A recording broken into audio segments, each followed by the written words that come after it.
Okay, let's unpack this. When you think of meditation, what's the first image that typically pops into your mind? For many, I guess, it's sitting cross-legged, eyes closed, a picture of profound stillness. But what if there was another equally powerful, incredibly accessible form of meditation, one that you can do while simply moving through your day, bringing calm and clarity even to your busiest moments? Today, we're taking a deep dive into a really inspiring talk by Dr. Phang Cheng Kar. He's a consultant mindfulness-based psychiatrist, and the talk is titled Creative Mindful Walking for Mental Health.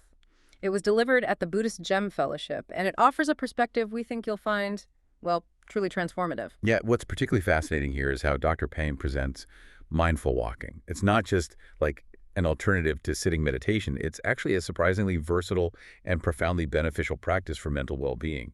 And it's genuinely suitable for almost anyone. Doesn't matter about age or previous meditation experience. It's a gentle path, but a powerful one. Right. So our mission for this deep dive is to really extract the most important nuggets from his insights. We want to understand what mindful walking really is, uncover its surprising benefits, both, ancient wisdom and modern science validation, and give you practical, step-by-step instructions to try it yourself. Plus, explore how it can specifically help with common mental health challenges, things like depression, anxiety, and insomnia. We're hoping to uncover some, well, maybe some aha moments that might just change how you approach your daily stroll. So, okay, if it's not sitting, what exactly is mindful walking? Is it just walking with purpose? Or is there, more to it? That's a really crucial question, because it is more than just purposeful walking. Dr. Pang clarifies that mindful walking is, yes, a form of meditation. It's got deep roots. It's a method even taught by the Buddha himself, actually, and later popularized by modern Zen masters like Thich Nhat Hanh. Ah, okay. And for lots of people, sitting meditation can feel a bit daunting, maybe uncomfortable, or just plain difficult to sustain. Right? Yeah, definitely. So mindful walking offers this powerful, gentle, and often much more approachable alternative. Dr. Pang really emphasizes its safety and its relative ease. He even tells this lovely story about teaching his 75-year-old mother. She had zero meditation background, but he saw firsthand it was doable, possible for her, which really highlights how universal it is. That's a great point about accessibility. It makes it feel less intimidating. But what really separates mindful walking from just, a regular walk around the block, I mean, we all walk every day. What's the core difference for you, the listener, to grasp? Okay, the crucial distinction. It lies in your intention and your focus. Think about your everyday walk. You're probably walking to somewhere, the shops, the office, maybe just getting your steps in. Your mind might be busy planning or replaying conversations, maybe checking your phone even, often multitasking. Guilty as charged. Yeah, most of us are. Mindful walking, though, makes the act of walking itself the main purpose. It's not about getting somewhere specific. It's about being fully present for the journey itself, for each and every single step. It really transforms walking into a single tasking activity, a dedicated time not for planning or problem solving, but for simply focusing your attention right onto the sensations of movement right here in the present moment. Ah, I see. So it's less about the where and much more about the how you're moving. That makes perfect sense. Now, beyond just being, another way to meditate, why should you consider adding mindful walking to your routine? What are the practical payoffs for your mind and body? What does Dr. Pang highlight? Well, Dr. Pang actually delves into some ancient Buddhist texts, specifically the Anguttara Nikaya, which is this huge collection of the Buddha's discourses, often called the Book of the Fives. And even like 2,500 years ago, this text outlined 5 key benefits of mindful walking. It's amazing how relevant they still are. 5 benefits? What are they? Okay, first, calming the mind. This is about composing your thoughts, your emotions. Moving away from feeling agitated or anxious. Dr. Pang points out this ancient idea kind of prefigures our modern understanding of, say, the vagal nerve and how rhythmic movement regulates emotion. Interesting. Second, less illness. Basically, regular practice contributes to overall physical well-being. Reducing stress, fostering calm, it boosts your body's natural resilience. Makes sense. Third, good digestion. This is a tangible physical benefit people often overlook. It shows that deep connection between a calm mind and a body that works well. Stress messes with digestion, right? Mindful walking helps bring balance. Right.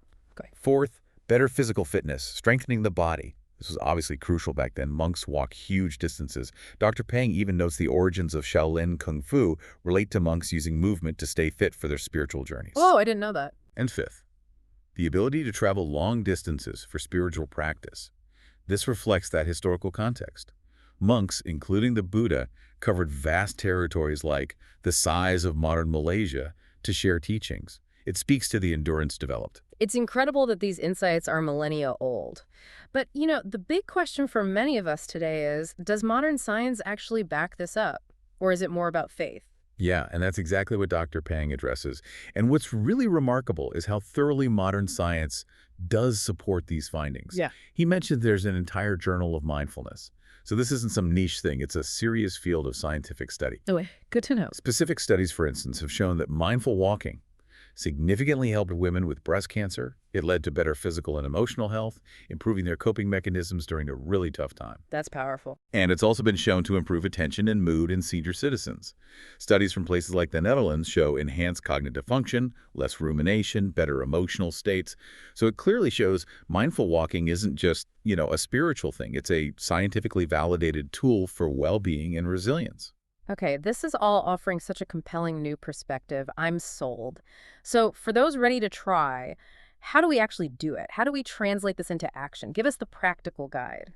Absolutely. Dr. Pang provides a really straightforward 5-step basic method. Think of it like the foundational Kung Fu steps, before you get creative. Okay, lay it on us. 1. Find a safe, free space. Choose an area where you can just walk back and forth freely, safely. It could be a long hallway, a quiet garden path, a park, even just a clear space in your living room. The key is minimizing external worries about bumping into things or where you're going. Got it. Safe space. 2. Lock your hands. Gently clasp your hands, either in front or behind you. It's simple, but it minimizes distraction. Gives your hands something specific to do, reduces fidgeting, helps with balance, and keeps your focus inward on the walking. Okay, hands locked. Makes sense. 3. Maintain a downward and soft gaze. Don't stare intensely at anything specific. Just keep your eyes generally down, maybe blurring your peripheral vision a bit. Reduces external visual stuff. It's a soft, unfocused downward look. Keeps your awareness contained. Downward soft gaze. Check. 4. Focus attention on the present moment. This is really the heart of it all. Direct your attention entirely to the sensations of walking. Notice the lift of a foot, the swing of your leg, the contact of your heel, the pressure as you shift weight, the texture under your sole, subtle body movements. It's absolutely not the time for planning dinner or replaying arguments. It's purely about experiencing the physical act. Make your feet your anchor to the now. Feet as the anchor. I like that. Okay, step 5. 5. Notice distractions and gently return. Look, your mind will wander. That's just what minds do. Constantly. Exactly. So when it happens, just notice the thought. Without judgment. Don't fight it. Don't get annoyed. Don't follow it down some rabbit hole. Just observe it, acknowledge it, thinking, and then gently but firmly bring your attention back. Back to the physical sensations of walking.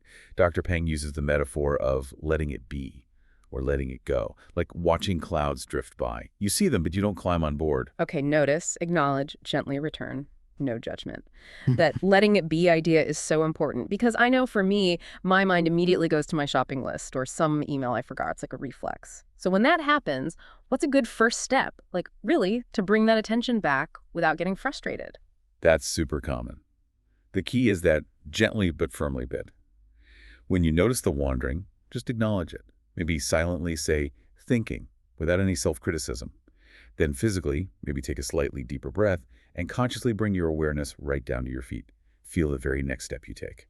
Use the physical sensation. Exactly. Use that physical feeling as your immediate re-entry point. It's like gently pulling a kite string back when it drifts too far.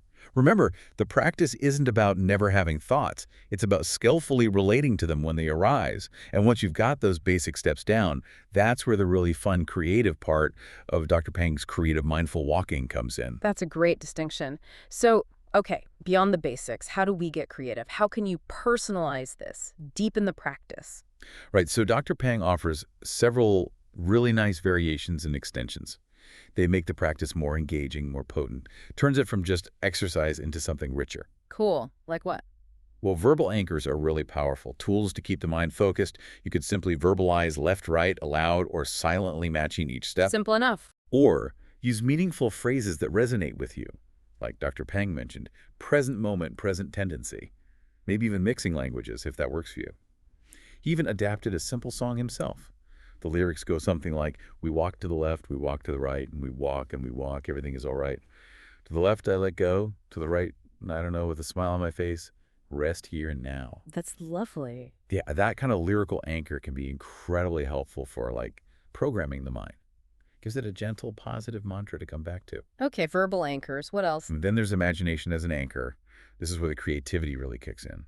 Instead of just feeling the ground, you could visualize creating lotus footprints with each step. Imagine a beautiful flower blooming under your foot. Oh, nice image. Or picture yourself walking on a soft, sandy beach, feeling the warmth. You could even imagine walking with revered figures like the Buddha or Thich Nhat Hanh, maybe even holding their hand in the fearless mudra. That gesture of protection and peace reminds you of safety. Or just picture walking on a rainbow, connecting with beautiful, joyful imagery. These mental pictures create a rich internal landscape. Okay, imagination. Got it. You can also combine it with breathing. Integrate your breath with your steps. For example, breathe in for 2 steps, breathe out for 3 steps. The key thing there is making the exhale slightly longer than the inhale. Why longer? That subtle shift helps activate the parasympathetic nervous system. Yeah. It gently induces a calming effect on your whole system, like a natural tranquilizer almost. Ah, okay. Breathing sync. What about extension? Right, extensions. Once your mind feels a bit calmer from the walking, you can expand your focus. Cultivate loving kindness. As you walk, consciously direct wishes for health, happiness, peace maybe to loved ones, or even the wider community. Dr. Phang shared a very moving example of imagining walking for his mother and late father who had difficulty walking, offering his steps as a gift of compassion. Wow, that's powerful. It really is. And finally, gratitude. Use the walking time to just recollect things you're grateful for, big or small. And as you remember each blessing, you can do a mental sadhu. Sadhu. Yeah, it's a beautiful Buddhist expression. It's like well said or it is good. It's like a silent yes or thank you for the good in your life. Consciously acknowledging the positive. Loving kindness and gratitude. These creative approaches really show how flexible this is. You can really make it your own. Okay, so our deep dive is called Creative Mindful Walking for Mental Health.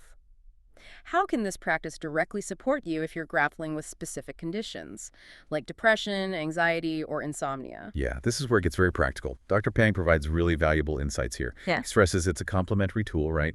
Not a replacement for professional help, but a significant aid. Understood. Complementary. So for depression. Okay, for depression, he talks about the energy trap. With depression, that lack of energy doesn't usually get better with just resting. In fact, resting often makes it worse, creates a downward spiral. Right, the inertia. Exactly. The key is behavioral activation. Getting up and doing something, even something small, like a short mindful walk to kickstart your energy and break that cycle. Okay, movement is key. And outdoor walking is highly recommended for depression. Get into nature if you can. Fresh air, sunlight. Sunlight helps regulate mood, vitamin D, and there's that sense of positive energy from trees, water. It's genuinely therapeutic. Nature helps. Also, barefoot walking, sometimes called earthing or grounding. Walking barefoot on natural surfaces, grass, sand, even rocks. There's actual science suggesting the earth has a negative electrical charge. Connecting directly allows electrons from the earth to neutralize free radicals in our bodies. Yeah, those unstable positively charged molecules that cause oxidative stress, inflammation, wear and tear. So grounding can reduce inflammation, improve mood. It's quite fascinating. Okay, so behavioral activation outdoors, maybe barefoot. What about anxiety or trauma? Right, for anxiety and trauma. Mindful walking directly helps activate the body's natural relaxation response. That term coined by Dr. Herbert Benson, it involves 2 key steps we already touched on. Having an anchor, the repetitive rhythm of walking, and gently returning your attention to that anchor when the mind wanders. Practicing this teaches your body and mind to calm down. The anchor and return. Exactly. And then there's the bilateral movement aspect. Dr. Pang links mindful walking to EMDR therapy. EMDR for trauma. Yes, eye movement desensitization and reprocessing. It's very effective for trauma. The natural left-right movement of walking creates bilateral stimulation. It engages both sides of the brain alternately. This rhythmic back and forth can mimic aspects of EMDR, helping to process and neutralize distressing thoughts or traumatic memories. Allows them to lose some of their emotional charge. Apparently, the founder of EMDR, Dr. Francine Shapiro, supposedly discovered this effect while walking in a park herself. Wow, so the walking itself has this processing effect. Amazing. Okay, what about insomnia? Trouble sleeping? Okay, for insomnia, first, break the cycle. If you're tossing and turning for more than, say, 10–15 minutes, Dr. Phang advises getting out of bed. Go do some mindful walking. Get out of bed? Really? Yes. The reason is simple. You don't want to start associating your bed with being awake, frustrated, anxious. Moving breaks that negative link. Ah, makes sense. Don't train yourself to be awake in bed. Precisely. No. Second, program your mind for sleep. Use those verbal anchors we talked about, sleepy slopey, or maybe that calming song. Gently guide your mind towards a calm, pre-sleep state. Condition your mind for rest. Make it a ritual. Okay, use the anchors. And third, understand sleep stages. He points out that even if you don't immediately fall into deep sleep after walking, that relaxed state you achieve, that is considered stage 1 sleep. It's the crucial light entry point into deeper rest. The goal is cultivating that calm, sleepy awareness. Often, deeper sleep will naturally follow from there. So even if you don't feel like you're sleeping, you're actually starting the process. Exactly. You're creating the right conditions. These aren't just, feel-good ideas. They feel really concrete, evidence-based approaches for specific challenges. It's truly empowering, knowing that simple steps, things we do anyway, can make such a profound difference and worth repeating. These complement professional help. They don't replace it. Wow. Okay, from redefining meditation, uncovering ancient benefits, getting practical steps, and then tackling depression, anxiety, insomnia. This deep dive has totally transformed how I view just, putting one foot in front of the other. Dr. Phang Cheng Kar's talk on creative mindful walking for mental health really offers such an accessible and, profound path to greater well-being. Absolutely. If you take that broader view of everything we've discussed, the main message is just crystal clear, isn't it? Our attention. It's an incredibly powerful tool. And by intentionally directing it to the present moment, especially through something as simple and rhythmic as walking, we can cultivate calm, we can enhance focus, and we can promote healing, body and mind. Regardless of age, condition, or experience, it's about bringing intention to everyday movement.